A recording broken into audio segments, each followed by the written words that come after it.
capítulo 10, no versículo 27. Lucas, capítulo 10, no seu versículo 27. Cujo título diz: a parábola do bom samaritano. Diz a palavra do Senhor: e respondendo ele disse: amarás ao Senhor teu Deus de todo o teu coração. Amarás ao Senhor teu Deus de todo o coração. E a gente está aqui para isso, né, irmão? Para amar o Senhor de todo o coração. Continuando: e de toda a tua alma, e de todas as tuas forças, e de todo o teu entendimento. Quer dizer, a gente adquire o conhecimento do Senhor, a gente ama com todas as forças, a gente se dedica, a gente faz o possível e o impossível. Até o impossível a gente tenta fazer para agradar a Deus, não é verdade? Mas quando a gente olha para o nosso lado, muitas das vezes a gente se pega perguntando: e o nosso próximo, será que a gente ama da mesma forma que a gente se dedica a Jesus? Às vezes o nosso próximo está passando uma peleja e a gente tem condição de ajudar, mas às vezes por mínimas coisas, às vezes que a gente está na igreja, o irmão que está passando a peleja, ele fala alguma coisa que às vezes é desagradável para a carne e a gente leva para o coração. Não deveríamos levar para o coração. Ele está passando a peleja, vamos ajudar ele, vamos tentar resgatar, vamos tentar resolver, ajudar o problema dele. Às vezes a gente tem alguma coisa dentro de casa que a gente pode dividir com ele. Às vezes ele não está precisando nem do financeiro, ele veio do trabalho estressado, se aborreceu no seu trabalho. Às vezes só você ouvir um pouquinho ele, você já está ajudando. Só em você falar com ele: irmão, vamos ler um pouquinho de Bíblia nós dois, está ajudando. Só em você conversar com ele um pouquinho, está ajudando. Então a reflexão desse versículo é para isso, que a gente se preocupe um pouco mais também com o nosso próximo. Não estou dizendo que ninguém se preocupe, eu tenho certeza absoluta que os irmãos aqui estão preparados para poder servir, não só o Jesus, como o nosso próximo, mas que a gente esteja sempre ligado na necessidade do nosso próximo, porque a gente está aqui para isso, para dividir o que a gente aprende da palavra do Senhor. Eu agradeço essa oportunidade em nome de Jesus. Amém?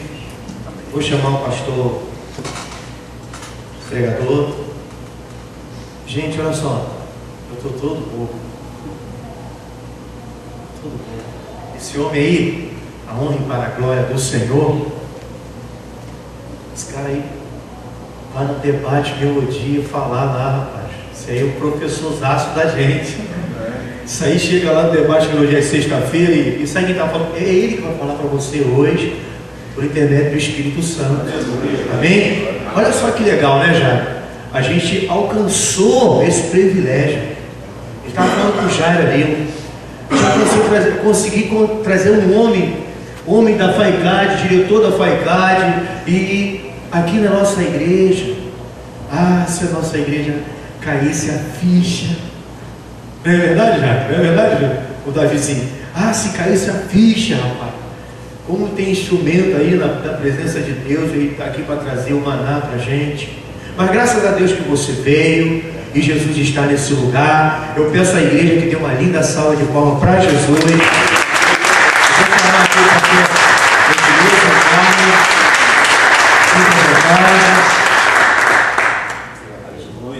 a paz do Senhor para todos, amém, irmãos? Amém. Graças a Deus estamos alegres, porque estamos nessa noite, nesse grupo de homens, né? E como o pastor disse, quando se trata do grupo das irmãs, sem sombra de dúvida, as irmãs dão de 10 a 0 na gente, né? Mas vamos nos esforçar na tentativa de pelo menos chegar próximo. Sei que não vamos conseguir, mas vamos tentar chegar próximo, e eu tenho certeza que trabalhos como esse serão sempre bênçãos. Eu sou muito feliz de estar aqui, mas eu acho que isso aí independe de quantidade de pessoas. Trabalho, às vezes nós sentimos mais a presença de Deus num ambiente assim do que às vezes dentro da liturgia do culto. Porque o culto tem toda aquela formalidade. E aqui não tem a formalidade, tem a informalidade. E dentro dessa simplicidade, onde Deus opera e opera de forma maravilhosa. Não é verdade? Aleluia. Que Deus abençoe grandemente. E eu tenho certeza que o Senhor está recebendo a adoração que vocês estão dando para Ele. Amém? Vamos ler o livro de segundo livro de Samuel, capítulo 23, versículo 11 e 12.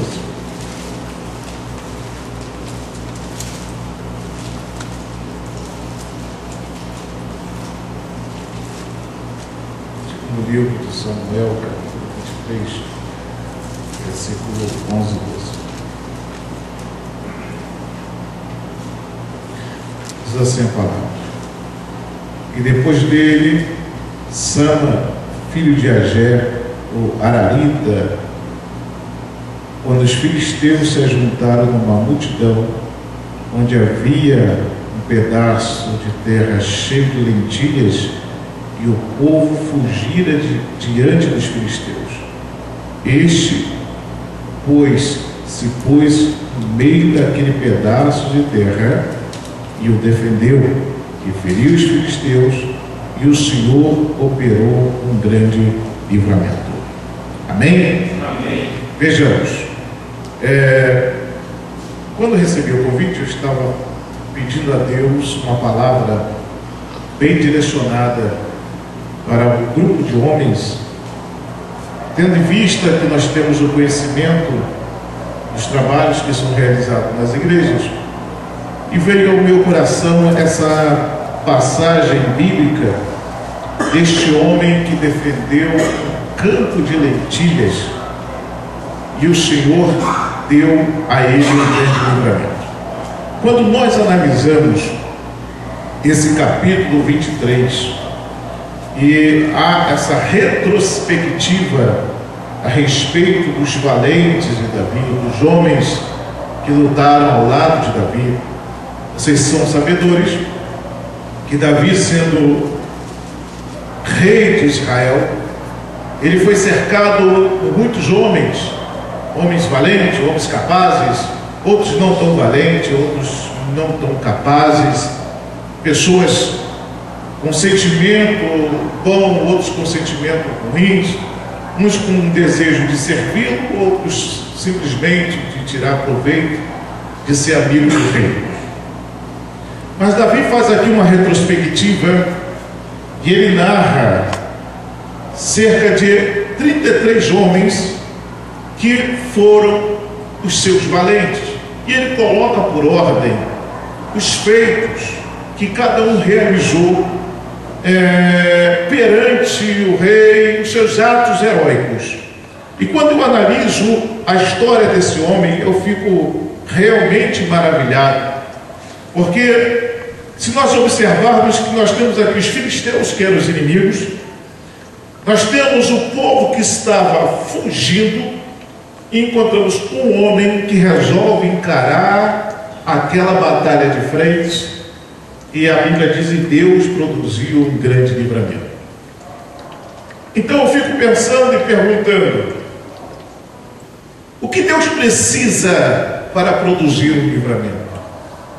Na verdade, irmãos, às vezes nós fazemos um julgamento errado de Deus e achamos que Deus precisa de muita gente, de muitos homens, de muitos valentes, quando na verdade Deus precisa de simplesmente pessoas corajosas, principalmente dispostas a ouvir a sua palavra. Vejamos, Deus não conta com maioria, nunca contou com maioria. Dentro do Novo Testamento, quando nós analisamos principalmente os passos de Jesus, vamos observar que ele fez pelo menos só 2 chamadas. Uma, ele chama 12 discípulos, depois ele chama 70, e tu não encontra mais nenhuma outra chamada específica a respeito daqueles que seguiam. E dentro dos 12 discípulos, você vê que ele separa 3 praticamente, bem próximos a Ele. Tu vê que Jesus não trabalha, o nosso Deus não trabalha com a maioria. Logo, aquele adágio popular que diz a voz do povo é a voz de Deus é totalmente mentiroso, porque a voz do povo nunca vai ser a voz de Deus. A voz do povo geralmente é a voz de Satanás. Solta Barrabás e crucifica Jesus. A voz do povo sempre vai pedir que solte a violência, a criminalidade, as barbaridades e crucifica Jesus. Por que a multidão não gosta da gente? Por que a mídia não gosta dos crentes? Porque a mídia é a voz da multidão. E Deus não está na multidão.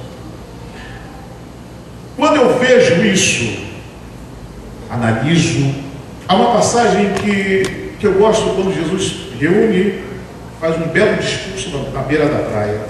Ele chama os seus 12 discípulos e fala assim: vamos comigo para o alto mar. Se eu perguntar aos irmãos, qual é o lugar mais seguro? Alto mar ou a praia? Aonde vocês escolheriam? A praia? A praia, eu não vou afundar. Na praia eu não vou afundar. Na praia eu estou em segurança, eu estou em terra firme. Jesus chamou os discípulos e falou: vamos comigo para o alto mar. E quando o texto se segue em alto mar, o texto diz que houve uma grande tempestade, onde o mar balançava veementemente. Parece um contrassenso nós entendemos: ora, se eu estou do lado de Jesus, ao invés de ele me deixar na segurança da praia, ele me joga para alto mar, aonde há variações, onde há tempestade, onde há insegurança. Por que Jesus faz isso? Porque ele não está com a multidão. A multidão estava na beira da praia e os discípulos estavam com Jesus aonde? Diga comigo, em alto mar. Agora analise. Quem viu a glória de Deus? Os discípulos ou a multidão? Quem viu Deus operando na pessoa de Jesus? Os discípulos ou a multidão? Quem foi testemunha ocular na qual poderiam narrar e dizer: eu vi o que o Senhor fez? Os discípulos ou a multidão? Aprenda uma coisa: para ver a glória de Deus, às vezes o Senhor nos convida para ir para alto mar.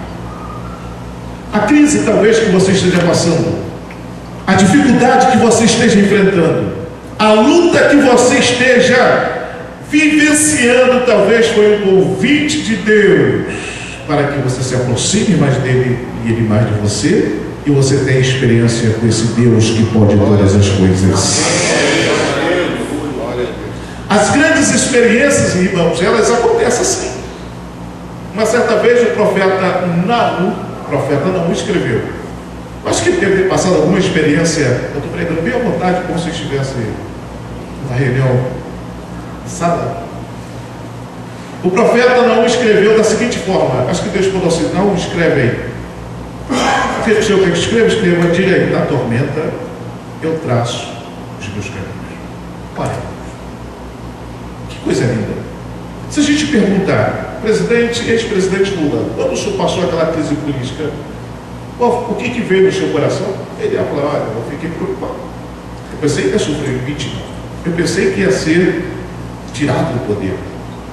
Quando você vê nos Estados Unidos em 2008 teve a crise imobiliária, o americano, o povo americano entrou numa crise tão terrível que muitos perderam a casa através da hipoteca. E a crise atingiu o Brasil, a crise atingiu a França, atingiu a Inglaterra, atingiu a Alemanha. Os governos tiveram que depositar rios de dinheiros nos bancos para que os bancos não quebrassem. Crise. Mas quando se trata do nosso Deus, se alguém fala assim: Deus, no meio da crise, o que o senhor faz? O senhor fica desesperado? Ele ia dizer: não fico desesperado. No meio de uma dificuldade do seu povo, o que o senhor faz? Aí ele falou assim: o que eu faço? Eu traço um caminho para o meu povo. Ele abre uma porta ou uma janela, ou então no meio do tsunami da sua vida, ele estende o tapete vermelho e diz: meu filho, pode passar, porque ninguém vai te tocar. Quantos podem levantar as mãos e glorificar o nome do Senhor? Deus sempre traça um caminho, ainda que seja no meio da tempestade. Só para dar mais um exemplo dessa palavra, você conhece muito bem a história de Moisés. Deus deu ordem a Moisés: diga ao povo que saiu do Egito. Deus conduz até aquela situação do deserto, e você sabe muito bem porque Deus os levou até o deserto. Alguém sabe? Eu vou dizer, está na Bíblia. Deus falou assim: eu vou levar pelo caminho do deserto, para que eles não vão pelo caminho dos moabitas e dos inimigos da terra, e enfrente a guerra e morram. Ora, esse Deus que nós servimos, ele simplesmente é maravilhoso. Pastor, o que o senhor quer dizer com isso? Olha só, deserto é um bom lugar? Diga comigo, não.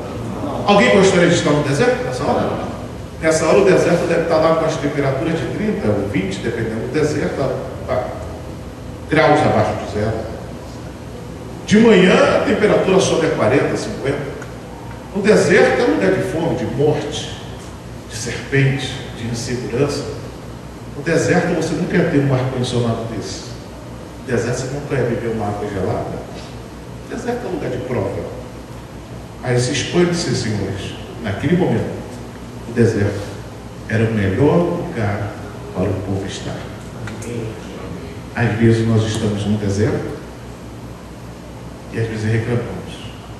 E Deus às vezes precisa abrir a nossa vista para dizer: meu filho, você está nesse deserto, mas é o melhor lugar que você pode estar nesse momento. E você poderia estar em lugares piores. Deus conduz o teu povo por caminho de triunfo. Amém. Só quem crê nisso, levante a mão direita e dá uma glória a Deus. Deus sabe o que faz. Vire para o seu irmão e diga assim: Deus sabe o que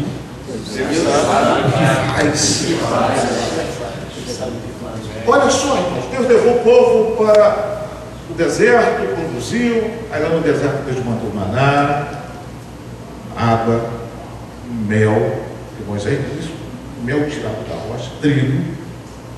Deus mandou tudo isso. Mas antes, Moisés deparou-se com uma situação muito forte. Ele, quando sai do Egito, o faraó muda o coração e resolve perseguir. Quando ele olha para trás, seus mensageiros dizem: olha, faraó, vem aí com seus carros. Ele diz: nós vamos seguir em frente. Mas Moisés, pela nossa rota, aqui pelo nosso estudo cartográfico, nós vamos parar no meio do mar. O que vamos fazer? Então vamos marchar em direção ao mar. Marchar. Quando Moisés estava diante do mar, preste bem atenção, ele fica desesperado, porque é normal. Nós somos humanos. Ninguém aqui, tem alguém aqui que é homem de ferro? Que vai decolar, ligar o motor e vai parar? Não, todo mundo é humano. Não é verdade? Eu, você, o cachorro, eu sou humano. Igual aquele um da Bruna Carla, sou humano. Gosto muito desse livro, porque nós, tem hora que a nossa força parece que está indo embora. Não é verdade, pastores? Em vez de tentar pegar ela pelo rabo assim, mas ela tenta escapar. Somos humanos. E Moisés para diante do mar vermelho e ele fala com Deus: e agora? O que eu faço? Ele vai orar. Foi uma atitude errada? Não. Você não adianta dificuldade, vai fazer o quê? Orar. Mas tem vezes que Deus não espera que nós tão somente oremos. Deus espera algo mais. O que Deus espera? Atitude. Quantos podem dizer amém? Amém. Espera atitude, porque a atitude é importante. Davi venceu Golias porque teve, diga comigo, atitude. Ora, ele resolveu lutar. Posso morrer, mas vou morrer lutando. E Moisés então ora a Deus. Aí Deus fala assim: Moisés, o que tu estás fazendo aí, cara? Mas eu não tinha que orar? Tinha, Moisés, lá atrás. Agora não é hora mais de orar. Diga ao povo que marche. Tem hora, irmãos, que você tem que marchar. Aleluia. E confiar que Deus vai mandar o seu anjo à sua frente. E o mar vermelho que está diante de você vai se abrir para a glória do nome do Senhor. Quantos podem aplaudir o Senhor?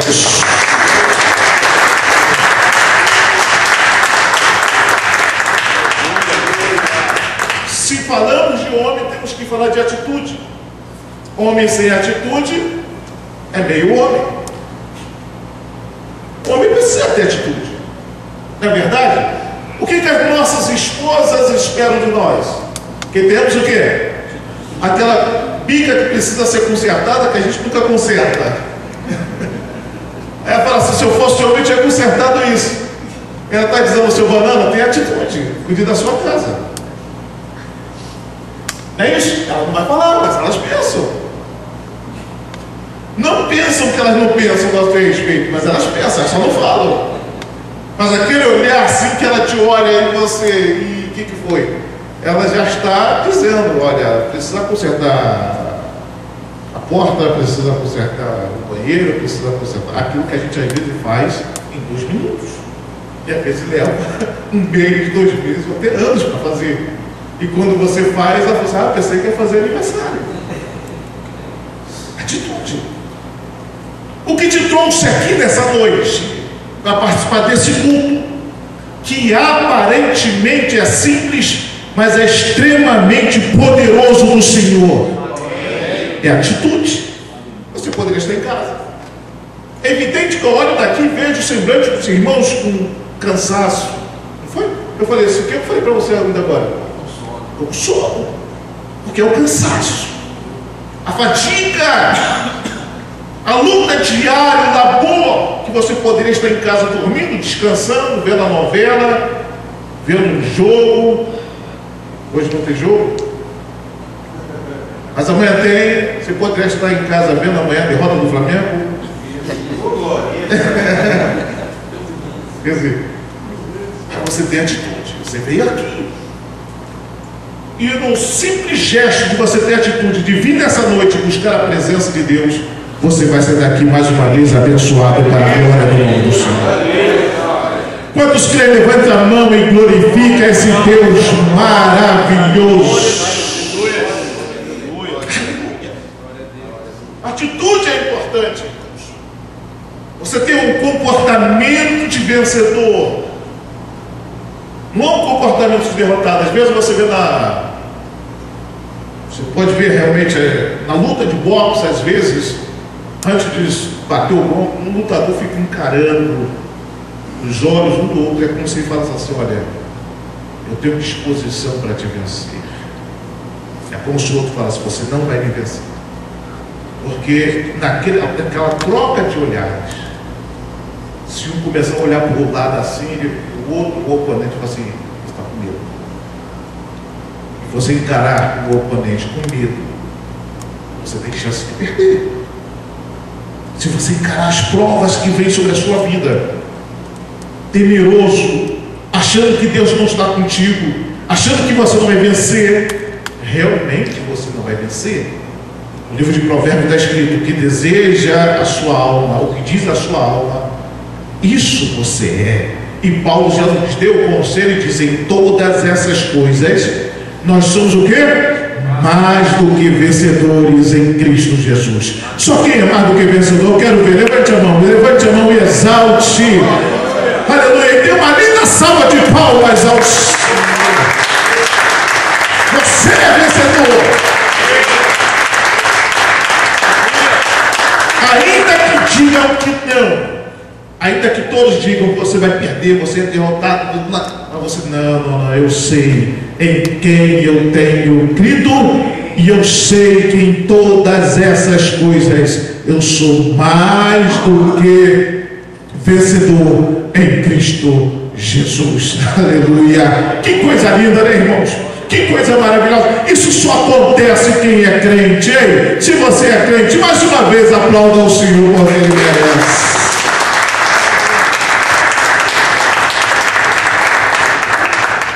Atitude é importante. Eu não sei até que horas que eu tenho, tem que me avisar aí.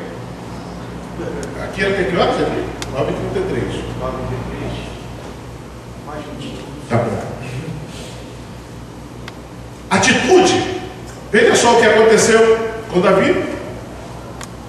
Davi era um garoto. E você vai encontrar ali no texto a providência de Deus. O seu pai falou assim: vem cá, Davi, aqui tem um bolo que você vai levar para os seus irmãos. E esse bolo aqui é com o capitão de 100. Já só, já naquela época já tinha um suborno. Vai dar para o capitão de 100 que ele vai deixar você entrar. Quando Davi chega com aquele bolo, ele entra no arraial da guerra. Quem é que está se aproximando? Golias, gigante. Aquela armadura, e dizia: não tem homem aqui em Israel. Saul estava com medo. Todo mundo estava com medo. Davi, ele fica assustado. Ele fala assim: ué, quem é esse homem que está aprontando ao exército de Deus? Não tem guerreiro aqui? E Saul falou: não, nós estamos com medo. Em outras palavras, você quer lutar, garoto? Porque quando a pessoa está com medo, ele joga qualquer um no fogo, né? Mas você, eu estou com medo, vai chorar minha mãe? Não, chora a sua. Não é assim? Vai você para a guerra. Davi, mas qual a tua experiência de guerra? Olha só como é que as provas são boas. Davi falou assim: não, uma vez eu estava apacentando o rebanho do meu pai, veio um leão e eu matei o leão. Só isso? Não. Em outra ocasião veio um urso, eu também matei o urso. Tirei a ovelha da boca do urso. É bom enfrentar um leão? Quem gostaria de enfrentar um leão? Ninguém. É bom enfrentar um urso? Não. Mas essas duas experiências pretéritas serviram de estímulo para Davi enfrentar aquele gigante. A luta que você passa hoje, ou que passou, serve de estímulo para você enfrentar as lutas futuras. Você vai dizer: não, eu venci no passado, então eu venci hoje. Davi, ele vai para o combate preparado com a habilidade que ele tinha, e não com a habilidade que queriam lhe colocar. Está entendendo o que eu estou querendo dizer? Cada um aqui tem as suas habilidades. Cada um aqui tem a sua capacidade. Tem uns que são bons em uma coisa, outros são bons em outras. E Davi tinha a sua habilidade. Se mandar eu cantar um hino igual o jovem cantou aqui, o culto de homens acaba na hora. Que até hino, lá o grupo de homens lá da igreja é uma bênção para cantar, né? Um vai para o norte, outro vai para o sul, outro vai para o leste. É uma bênção. Mas cada um tem sua habilidade. Davi falou assim: não vou enfrentar com essas armaduras, eu vou enfrentá-lo com a habilidade que eu tenho. Qual a habilidade de Davi? Era a tiradeira, tão conhecida como funda. E olha só a estratégia de Deus, irmãos. Diga-se comigo: meu Deus, é fantástico. É fantástico. Fala assim: Ele sabe surpreender. Amém. Eita, meu Deus do céu, ele sabe. Presta atenção. Davi, vem cá, profeta.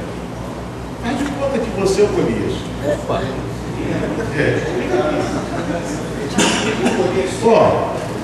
Faz de conta que é o Golias. Lógico, o Golias não vai tacar a mão no bolso, né? O Golias, ele vai estar com o escudo. O escudo é aqui, a espada, né?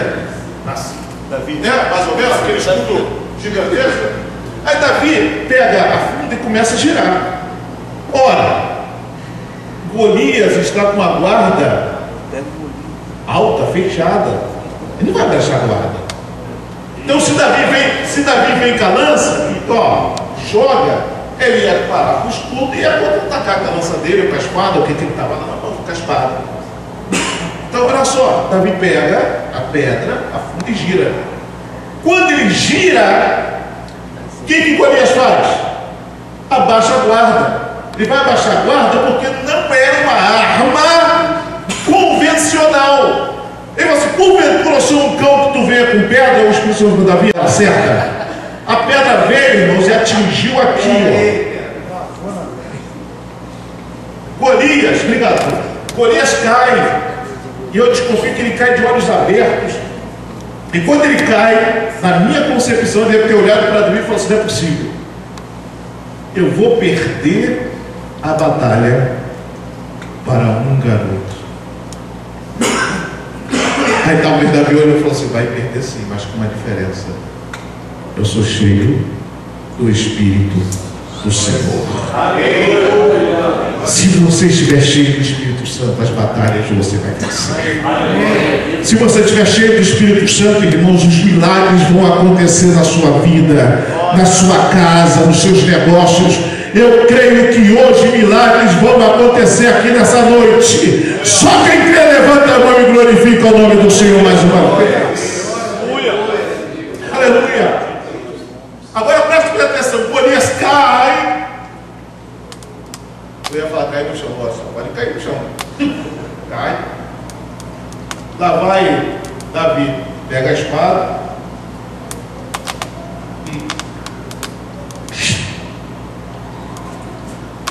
e levanta a cabeça do inimigo. E talvez ele disse: só o Senhor.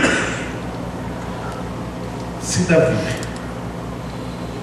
não tivesse se colocado à disposição para lutar, a história de Davi seria outra.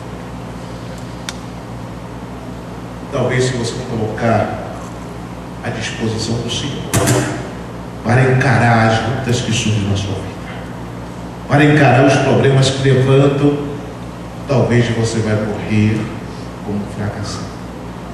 Mas se hoje você se levantar e dizer: na força do Senhor eu vou enfrentar os meus desafios, eu já posso dizer que o seu diploma de campeão já está sendo confeccionado.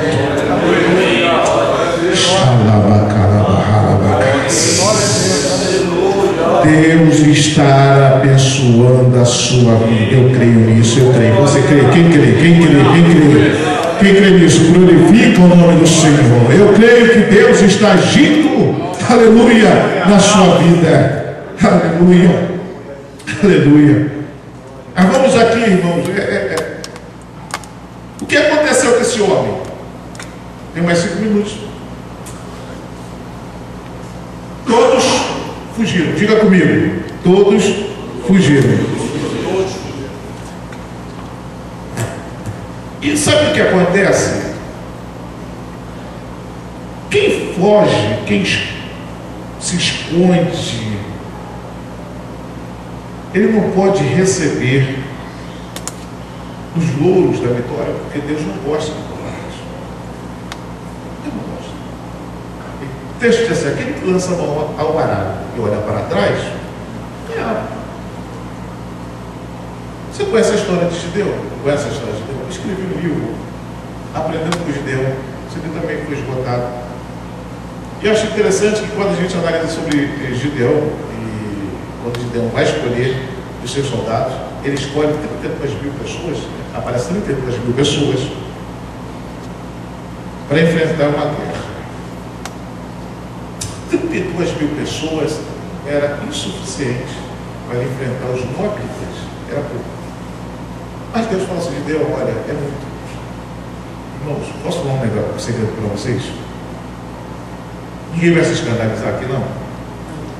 Às vezes Deus é esquisito. Pastor, você está de brincadeira. É.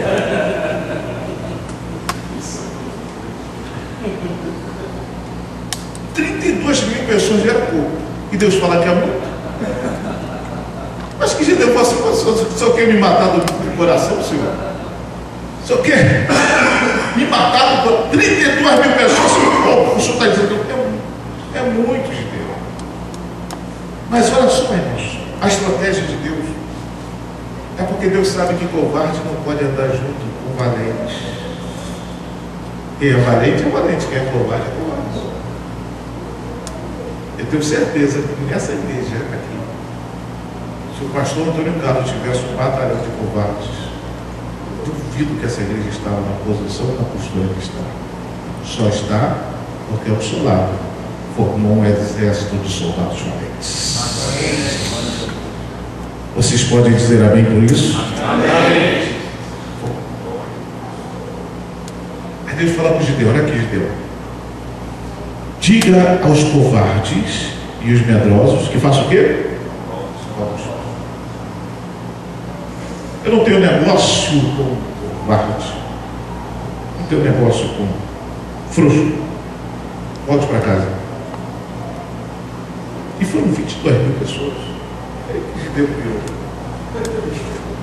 Meu Deus, 32 já não dá com 10 mil. O senhor não vai selecionar mais ninguém, não. Calma, Gideão, calma. Leva todo mundo para o rio. Porque o obreiro precisa ter duas qualidades. Primeiro, diga comigo, ser valente. Ser valente. A segunda eu vou falar para você agora. Leva todo mundo para o rio. Quando Gideão leva o pessoal para o rio, o inimigo, segundo os livros teológicos, teólogos, o inimigo ficava do outro lado do rio. E quem estava concentrado na guerra, efetivamente na guerra, ele não perdeu de vista o seu inimigo. Então ele bebia água no campo, pegava água e olhando da onde podia vir. Enquanto os outros estavam dispersos, começaram a nadar, vou brincar, nada, grau, disposta, peixinho, barrigudinho, sei lá, cachorrinho, nadaram. Aí Deus falou para Gideão, olha só, separa quem bebeu água no campo. Tem misericórdia. Espero que seja a maioria. Mas pela decepção de Deus, quando contou, quantos eram? Aí Deus falou, é esses que eu estou escolhendo e que eu vou dar aqui para mim. A segunda característica do homem de Deus tem que ser prudente. Você precisa ser valente e precisa ser prudente. Se você só ser valente e não ser prudente, a tua força não serve. Se você for prudente e não for valente, a sua prudência não serve de nada. Vai ser aquele irmão que eu só vou esperar, o mundo vai acabar e você vai continuar esperando. Deus não gosta de covardes. Deus gosta de pessoas valentes e esse homem, ao defender o seu campo de retiro, ele mostrou essas duas qualidades. E nós vamos falar numa próxima oportunidade. Vamos ficar de pé, gente.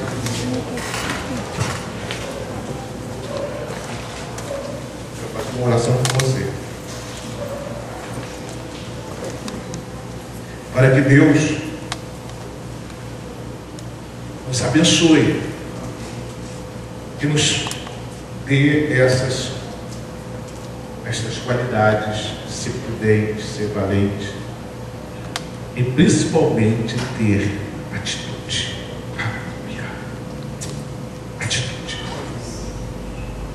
Atitude de vencedor, de campeão. E você colocar para fora aqueles sonhos, aqueles desejos, aqueles anseios. Atitude de estar ao lado do seu pastor, de ajudá-lo, de cooperar com a obra, de ser um arão, de ser um urro, de ajudar. Ó Deus, eu te agradeço, Senhor, por esta noite. E te agradeço, Senhor, porque eu sei que o Senhor fez uma grande obra. Aleluia! E eu estou te pedindo, meu Senhor, mais uma vez, que os teus filhos, esse grupo de homens que aqui estão reunidos, que eles sejam, meu Deus, cada vez mais abençoados. E que esse trabalho, Senhor, venha durar, crescer cada vez mais. E o seu nome, meu Deus, venha a ser engrandecido Ó Deus, eu quero declarar debaixo da sua graça, debaixo da sua unção, declarar a sua vitória para esses irmãos. Declarar, meu Deus, que grandes coisas, grandes conquistas irão acontecer para engrandecimento do teu reino. Pai, em nome do Senhor Jesus, haverá milagres nessa terra, porque as suas mãos poderosas estão estendidas para este lugar. É que eu te peço e te agradeço no nome santo do Senhor Jesus. Amém? Quantos podem aplaudir o Senhor? Que Deus abençoe. Aleluia. Palavra maravilhosa. Muito obrigado, Espírito Santo de Deus. Muito obrigado por essa palavra. Temos que ter atitude e temos que ter em nós o Espírito Santo de Deus. Seria impossível vencer as batalhas. Pastor Gilmar, o senhor pode fazer a oração final?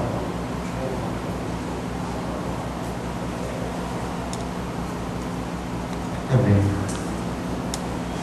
Senhor Deus e Pai, nós te agradecemos, Senhor, porque estamos participando, encerrando um culto em que sentimos a Tua presença, meu Deus. Como foi dito aqui, não é a quantidade que faz a diferença, mas a qualidade da reunião é que fez a diferença. Nós sentimos a Tua presença aqui neste lugar. Nós te agradecemos, ó Deus, pela vida do Teu servo pastor, dos Teus servos que ministraram aqui nesta noite, trouxeram palavras vindas do céu para o nosso benefício espiritual. Nós te louvamos pela vida de cada um deles, pelo ministério de cada um deles, pela família de cada um deles, pela igreja que cada um dirige ou participa. Nós te louvamos, Senhor. Continua abençoando, continua fazendo prosperar os teus servos, continua a fazer, ó Deus, com que esses ministérios sejam profícuos, sejam vitoriosos, porque nós servimos a um Deus que é todo-poderoso, um Deus que nos concede a vitória. Senhor, nós te agradecemos em especial pela vida do teu servo, pastor, que trouxe a mensagem aqui principal desta noite. Nós te agradecemos, Senhor, porque foi uma mensagem de encorajamento, uma mensagem que nos ensinou, ó Pai, que nós não devemos desistir nunca, mas temos ousadia, coragem, mas também prudência nas atitudes, mas acima de tudo, termos atitudes, não ficarmos parados, mas termos uma atitude, termos uma ação, ó Deus, sairmos da inércia espiritual para uma vida de atividade, uma vida de combatividade, uma vida de ministério, uma vida de compromisso, uma vida de trabalho na Tua presença, Senhor. Nós te agradecemos pela vida de cada homem de bem que veio aqui nesta noite, Senhor, que, como o Teu servo pastor falou, abriu mão de algum conforto de estar com a sua esposa em casa, de estar com seus filhos, de estar descansando para vir até a tua casa, para aprender do teu santo templo, como disse o salmista. Nós te agradecemos, Senhor. Nós sabemos que cada um que veio aqui nesta noite voltará recompensado, porque valeu a pena estar aqui neste lugar, nesta noite. Nós, como Maria, escolhemos a melhor parte, não nos será roubada essa parte, que é estar aos teus pés, nesta noite de sexta-feira. Quantos homens, ó Deus, que não estão aqui, estão na sarjeta, estão nos bares, estão nos botecos da vida, estão nas drogas da vida, nas prostituições da vida, mas nós escolhemos a melhor parte, nós escolhemos o melhor lugar para passarmos a noite de sexta-feira, na tua presença. Então nós te exaltamos nesta hora, te glorificamos, ó Deus, Te agradecemos, porque um dia o Senhor nos tirou das trevas e nos transportou para o reino do Filho do seu amor. E por isso nós estamos aqui nesta noite, porque fomos comprados por bom preço. E o Senhor nos resgatou, nos salvou, nos lavou, nos limpou, nos transformou, nos restaurou e nos deu uma nova vida em Cristo Jesus. Muito obrigado, a Deus.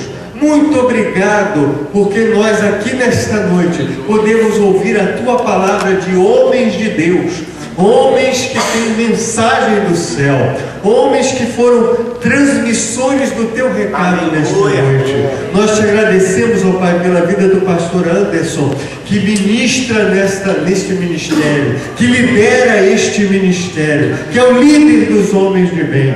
Dá a ele sempre, ó Deus, coragem, força, vigor, sabedoria, espírito de liderança para comandar os homens da nossa igreja, ó Deus, com autoridade espiritual, com sabedoria, e que ele possa ser um exemplo para cada um de nós, exemplo de fé, exemplo de integridade, exemplo de honradez e exemplo de conhecimento na Tua palavra. Senhor, dá a ele sempre esse desejo, ó Deus, de compartilhar o púlpito com homens de Deus, para que o Teu povo possa ser enriquecido, ouvindo sempre uma voz diferente, porque ouvindo uma voz diferente que a nossa voz se renova. Então nós te agradecemos, mas também te agradecemos, Senhor, pelo nosso pastor, que não pôde estar aqui nesta noite, pastor Antônio Carlos. Onde ele estiver, que a Tua mão poderosa esteja ali, protegendo, guardando e cuidando do Teu céu, porque se o trabalho hoje aconteceu, é porque o Senhor plantou esse trabalho no coração do Teu servo, para que ele desse todo o apoio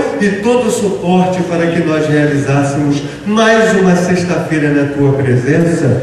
E nós queremos encerrar esta oração agradecendo pelas irmãs que estão lá na cozinha, preparando, ó Deus, o alimento para o corpo. Nós já participamos do alimento da alma aqui neste lugar, e agora vamos para o alimento do corpo. Que seja um momento de comunhão, que seja um momento de fraternidade, que seja um momento, ó Deus, de troca, que seja um momento, ó Deus, de enriquecimento nos nossos relacionamentos. Abençoa as Tuas servas, ó Deus, que isto seja computado no céu, porque a Tua palavra diz que aquele que oferece um copo d'água, isto é registrado nos anais sagrados. Que seja registrado esse serviço que as mulheres gerando vida estão fazendo ali, para que os homens sejam abençoados.